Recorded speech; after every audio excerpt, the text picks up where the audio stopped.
നിങ്ങളുടെ ഫേവറേറ്റ് സീരിയലുകൾ ടിവിയിൽ വരുന്നതിന് മുൻപേ സൺ നെക്സ്റ്റ് ആപ്പിൽ കാണാം. ഇനി എല്ലാവർക്കും മുൻപേ കാണൂ. ഇപ്പോൾ തന്നെ സൺ നെക്സ്റ്റ് ആപ്പ് ഡൗൺലോഡ് ചെയ്ത് സബ്സ്ക്രൈബ് ചെയ്യൂ. ഞാനും പാറും കൂടി അവരുടെ പിന്നാലെ പോയി. അവര് തിരുവാഭരണം കുഴിച്ചിട്ടേക്കായിരുന്നു. അവരത് പുറത്തെടുക്കുന്നത് ഞാനും പാറുവും കണ്ടു. പാറു എന്നോട് പ്രിയഞ്ചേട്ടനെ കൈലാസ് സാറിനെ കൂട്ടിക്കൊണ്ടുവരാൻ പറഞ്ഞു.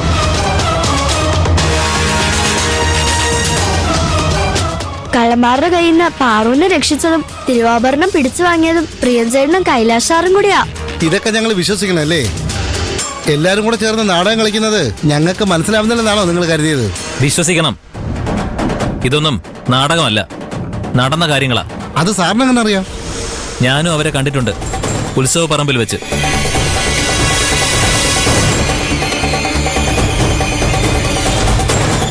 അപ്പോഴേ എനിക്ക് സംശയം തോന്നിയതാ. രുദ്രപ്രതാപൻ അവരുമായി സംസാരിക്കുന്നത് കണ്ടതുകൊണ്ടാ ഞാൻ അവരെ ചോദ്യം ചെയ്യാഞ്ഞത്. സാർ എന്താ പറഞ്ഞത്?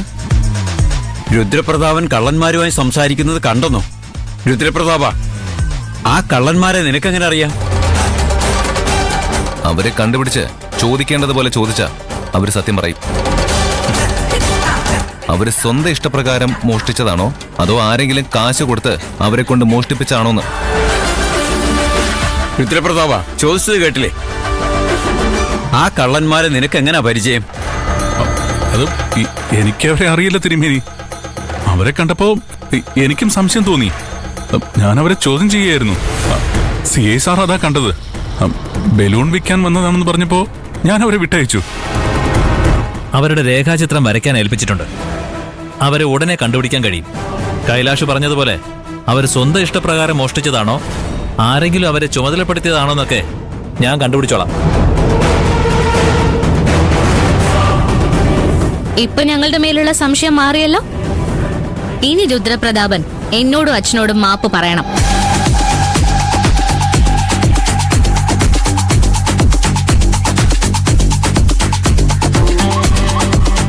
തിരുമേനി, മാപ്പ് പറയാൻ പറയൂ.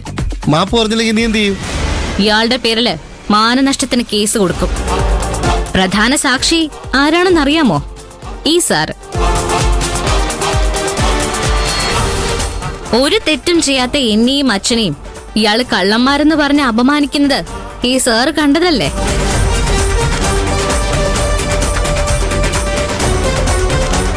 വലിയൊരു പോലീസ് ഉദ്യോഗസ്ഥൻ തന്നെ കോടതിയിൽ സാക്ഷി പറയുമ്പോ വലിയ ശിക്ഷ തന്നെ കിട്ടും അല്ലേ സർ? മാനനഷ്ട കേസ് കൊടുത്താ എന്ത് ശിക്ഷ കിട്ടും?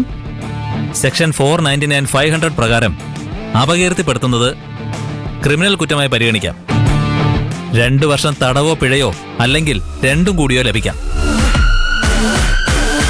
മാപ്പ് പറഞ്ഞില്ലെങ്കിൽ 2 കൊല്ലം അയാള് ജയിലിൽ കിടക്കേണ്ടി വരും. ജയിലിൽ കിടക്കാൻ മടിയില്ലെങ്കിൽ മാപ്പ് പറയണമെന്നില്ല. അച്ഛ വാ പോവാം. ചേച്ചി വാ.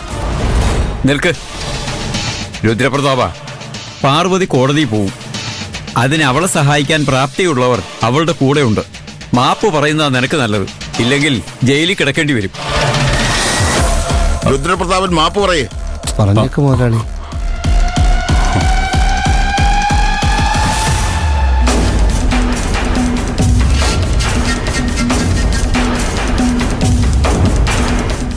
മാപ്പ്, രണ്ടാളോട് മാപ്പ്.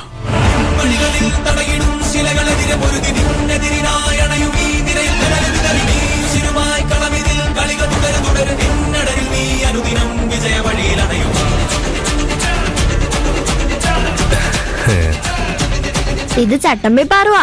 ചട്ടമ്പി പാറുവിനോട് കളിക്കുമ്പോ സൂക്ഷിക്കണം. വാ പാറു.